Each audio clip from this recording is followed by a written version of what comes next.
Good morning, everyone. Without wasting time, let me share the screen and we will do a sum. You can see the screen. So, internal reconstruction में today last lecture we have discussed all the common journal entries. Now, from this lecture, we will start with the practical sum. Here, let us read the first question, that is, pass journal entries for the following transactions. As I have told you, this is a journal entry based chapter. So the first journal entry, conversion of 2 lakh fully paid equity shares of rupees 100 each into stock of rupees 1 lakh and balance as 12% fully convertible debenture. ये वाले entry में क्या हो रहा है, 2 lakh fully paid equity shares जो है 10 rupees का, कितने नंबर ऑफ इक्विटी शेयर्स है, 2 लाख इक्विटी शेयर्स है और एक शेयर है 10 रुपीज का. तो कैपिटल कितना होगा, 2 लाख इंटू 10. ये 2 लाख इंटू 10 होता है 20 lakhs. 2 lakh into 10 is 20 lakhs. So 20 lakh का equity share capital is getting converted into two things. एक तो ये इक्विटी शेयर इक्विटी स्टॉक में कन्वर्ट हो रहा है. किसमें कन्वर्ट हो रहा है, equity stock. Equity stock is nothing but it is also equity shares, but these can be easily traded in the stock exchange. So क्या हो रहा है, ये जो 20 लाख का इक्विटी शेयर कैपिटल है, 2 लाख इंटू 10, ये कन्वर्ट हो रहा है, मतलब ये कैंसल हो रहा है. तो बदले में 1 लाख का share stock equity stock create हो रहा है और बाकी कितना बचा, 20 लाख में से 1 लाख गया तो बाकी बचा 19 लैक्स. वो 19 लैक्स का क्या हो रहा है, 12% फुल्ली कन्वर्टेबल डिबेंचर्स क्रिएट हो रहा है. अब मुझे बताओ, इक्विटी शेयर कैपिटल भी लाइबिलिटी है, इक्विटी स्टॉक ये भी लाइबिलिटी है, फुल्ली कन्वर्टेबल डिबेंचर्स ये भी लाइबिलिटी है. जैसे मैंने तुम लोग को बताया, लाइबिलिटी को कौन सा बैलेंस रहता है, लाइबिलिटी को हमेशा क्रेडिट बैलेंस होता है. लेकिन यहाँ पे प्रॉब्लम बात ये है कि जो 20 लाख का फुल्ली पेड इक्विटी शेयर्स है, 2 लाख इंटू 10, वो क्या हो रहा है, that equity shares are getting converted. मतलब ये जो 20 लाख कैसे मिला, 2 लाख इंटू 10, ये 20 लाख का इक्विटी शेयर्स कैंसल होगा और लाइबिलिटी है, कम होगा या कैंसल होगा. वैसे तो लाइबिलिटी क्रेडिट बैलेंस है, तो कम होगा तो हम उसको डेबिट करते हैं. तो हमें पता चल गया डेबिट में क्या आएगा, डेबिट में ये इक्विटी शेयर कैपिटल आएगा 2 लाख इंटू 10, 20 लैक्स का. और क्या क्रिएट हो रहा है यहाँ पे, इक्विटी स्टॉक 1 लाख का क्रिएट हो रहा है. क्रिएट हो रहा है मतलब इंक्रीज हो रहा है. क्रिएट होता है लाइबिलिटी तो क्रेडिट करते हैं. तो शेयर्स इक्विटी शेयर स्टॉक जो है वो 1 लाख का क्रेडिट में आएगा और जो 12% कन्वर्टेबल डिबेंचर्स है ये भी क्रिएट हो रहा है तो ये भी क्रेडिट में रहेगा.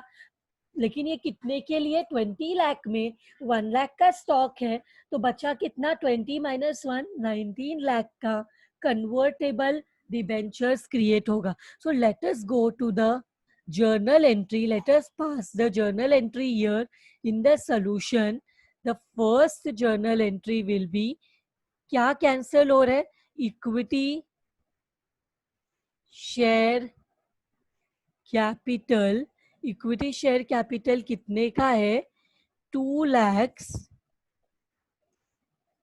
इंटू 2 lakhs इंटू 10, क्या होता है ये, डेबिट. कितने का अमाउंट है ये, 2 लाख इंटू 10 होता है 20 lakhs. 2 बदले में क्या क्रिएट हो रहा है, equity stock yes, equity stock. क्यों क्रेडिट में लिखा? क्योंकि ये क्रिएट हो रहा है, क्वेश्चन में दिया गया है, ये कितने का क्रिएट हो रहा है? 1 लाख का। That is given in the question. Now again एक और चीज क्रिएट हो रहा है, व्हाट इज इट? 12%। क्या क्रिएट हो रहा है? 12% कन्वर्टेबल डिबेंचर। Convertible debenture. ये भी क्या है? ये भी लाइबिलिटी है। क्रिएट होगा तो क्रेडिट में लिखेंगे 12% फुल्ली कन्वर्टेबल डिबेंचर्स। कितना है ये? This is 20 lakhs minus 1 lakhs, which is equal to how much? 19 lakhs. तो इसके बाद जर्नल एंट्री में एक चीज हमेशा होता है ना, वो क्या है? बी दिस नरेशन, जो कि हम किससे स्टार्ट करते हैं? बीइंग कन्वर्जन, जो हुआ है वो ही डिस्क्राइब करना है। Being conversion of equity shares या share capital into share stock and debentures. ये हो गया फर्स्ट जर्नल एंट्री।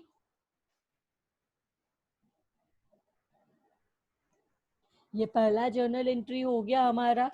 क्या किया हमने? इक्विटी शेयर कैपिटल को डेबिट किया, क्योंकि ये लाइबिलिटी है, ये कैंसल हो रहा था, और बदले में क्या क्रिएट हो रहा है? वो भी लाइबिलिटी है जो क्रिएट हो रहा है, और लाइबिलिटी को क्रेडिट बैलेंस होता है। क्वेश्चन में बोला गया है इक्विटी स्टॉक 1 लाख का है, तो बाकी balance is 12% fully convertible debentures, जो कि क्या है, कितना रहेगा?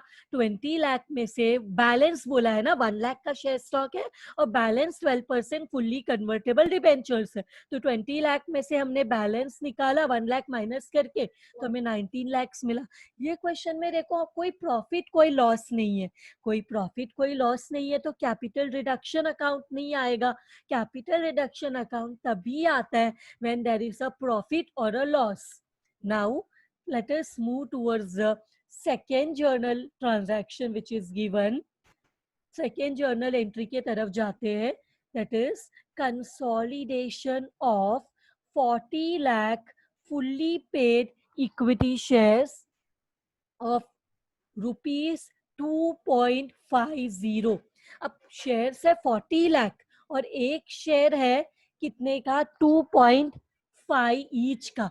जरा मल्टीप्लाई करके मुझे बताओ कैपिटल कितने का रहेगा? Everyone, you all have your calci I suppose. कितना होता है? 2.5 कितना होता है? 1 करोड़ होता है। करो जरा, 40 lakhs इंटू 2.5 करो, 2.5 Yes, ma'am. 1 crore. 1 करोड़ ना? तो Yes. Yes, Yes, ma'am. अब बताती हूँ। 1 करोड़। यस, बताती हूँ मैं तुम लोग को कि ये कंसोलिडेशन क्या होता है।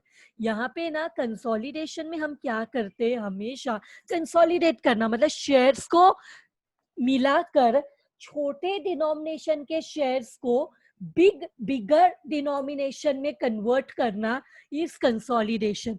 छोटे डिनोमिनेशन के शेयर्स को, अब देखो एक शेयर 2.5 रुपए का था, अब इसको हम लोग कन्वर्ट कर रहे हैं into 10 lakh fully paid equity shares of ₹10 each. हमेशा ध्यान रखना कंसोलिडेशन में जो अमाउंट होता है ना, टोटल अमाउंट, यहाँ पे टोटल अमाउंट है 40 lakhs into 2.5 that is 1 crore. वो टोटल अमाउंट कभी भी चेंज नहीं होता, लेकिन फेस वैल्यू चेंज होता है। फेस वैल्यू हमेशा कंसोलिडेशन में ज्यादा होता है।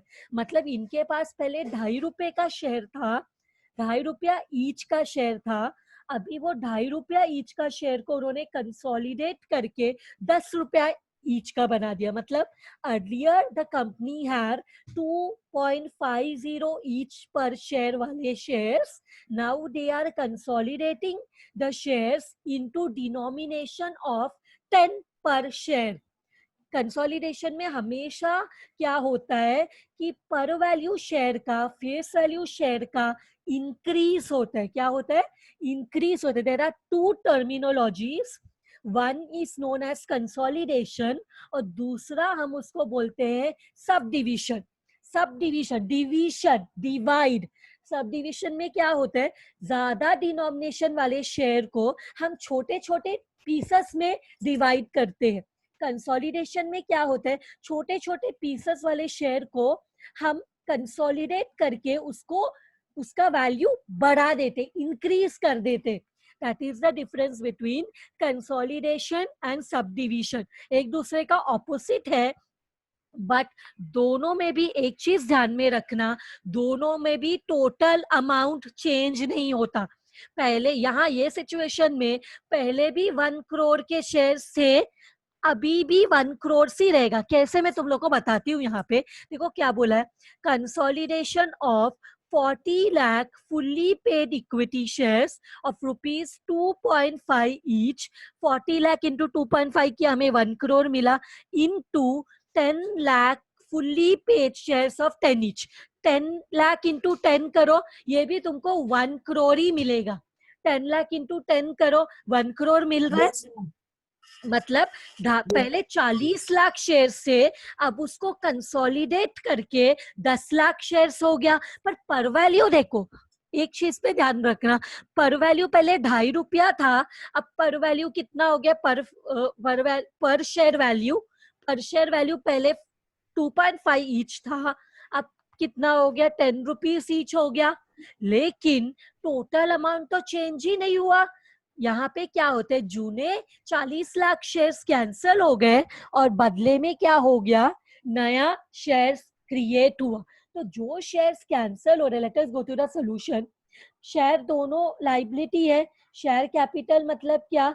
शेयर कैपिटल मतलब लाइबिलिटी. दोनों लाइबिलिटी है, पर क्या हो रहा है? एक लाइबिलिटी कैंसल हो रहा है, तो हम लोग लिखेंगे जो कैंसल हो रहा है उसको लिखेंगे इक्विटी शेयर कैपिटल अकाउंट. हम ऐसा चाहिए तो यहाँ पे एक ब्रैकेट में दिखा सकते हैं ओल्ड, क्योंकि ये कैंसल हो रहा है ना. ओल्ड अकाउंट कितने का है ये है 2.5 ईच का. कितने का है ये? रुपीस. चाहिए तो पूरा वैल्यू लिखना है तो वो थोड़ा ज्यादा हो जाएगा ना, इसलिए मैंने ऐसे लिखा. तुम लोग चाहिए तो ऐसे भी लिख सकते हो, 40 lakhs into 2.5 ऐसे लिखूं, या सिर्फ 2.5 लिखा तो चलेगा? चलेगा ना ऐसे? कितना होता है ये? 1 करोड़. करेक्ट ना? 1 Yes. करोड़ है. और बदले में क्या क्रिएट हो रहा है? बदले में क्रिएट हो रहा है, एक मिनट, बदले में क्रिएट हो रहा है टू कंसोलिडेटेड. कंसोलिडेटेड लिखने से कुछ फर्क नहीं पड़ता, दोनों भी इक्विटी शेयर. अगर मुझे कंसोलिडेटेड नहीं लिखना है, वो नरेशन में लिख लेते हैं, तो यहाँ पे ऐसा भी लिख सकते हैं. ये क्या है? न्यू इक्विटी शेयर्स है.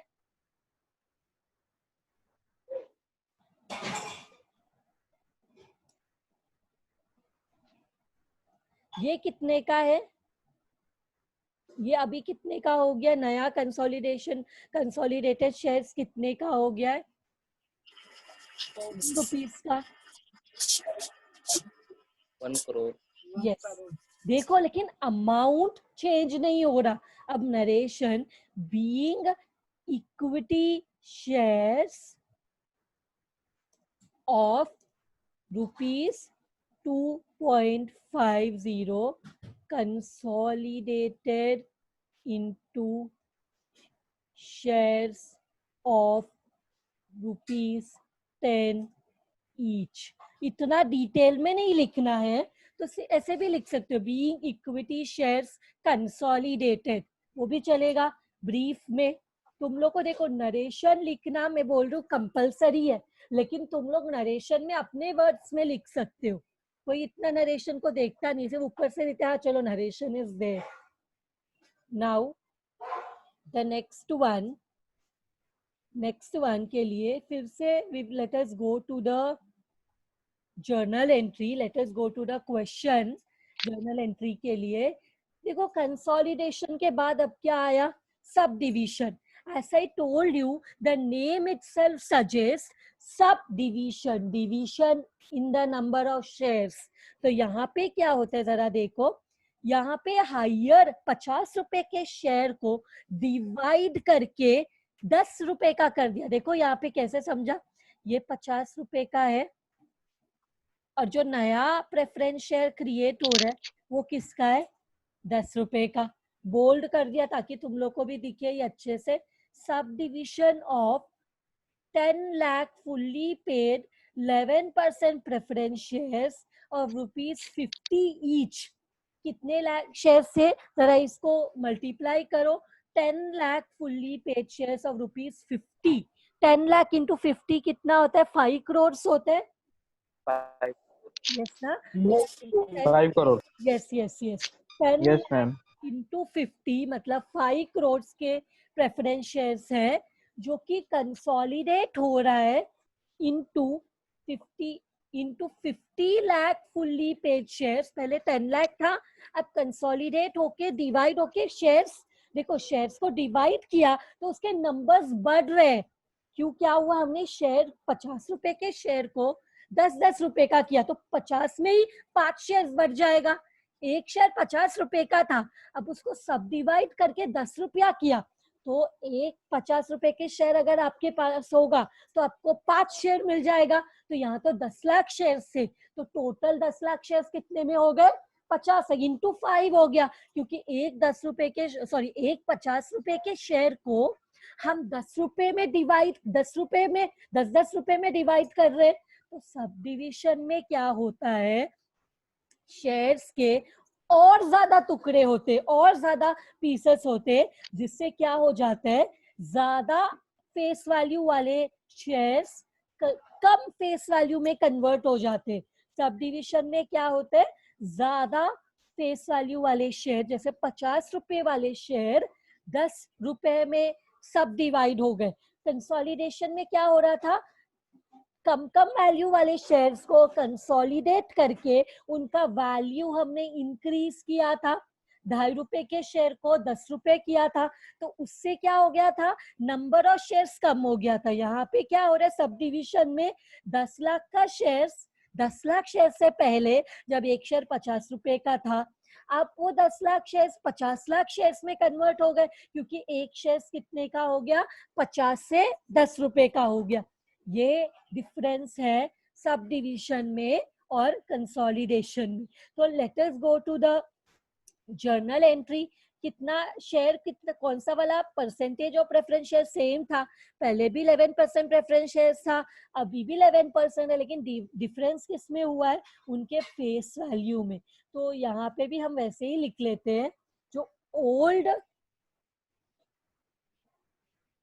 11% preference share capital account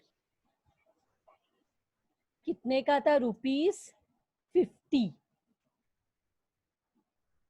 50 rupees से जब हम लोग 10 लाख शेयर्स ना डिवाइड करते हैं तो नंबर ऑफ शेयर्स हो जाता है 5 crore,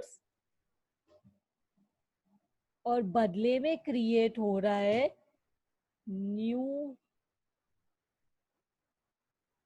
11% preference share capital account. अब ये सब डिविजन होके कितने का हो गया, 10 का हो गया। तो नंबर ऑफ टोटल अमाउंट ना सब डिविजन में चेंज होता है ना कंसोलिडेशन में, दोनों में भी जो अमाउंट होता है वो चेंज नहीं होता। याद ये ध्यान में रखना, जो अमाउंट होता है वो चेंज नहीं होता। तो यहाँ यस पे मैम। लिखेंगे being 11% preference shares of rupees 50 each subdivided into shares of rupees 10 each। इतना लंबा डिटेल में नहीं देना है, तो बीइंग 11% प्रेफरेंस शेयर्स सब डिवाइडेड ऐसा भी शॉर्ट में लिखोगे तो चल जाएगा।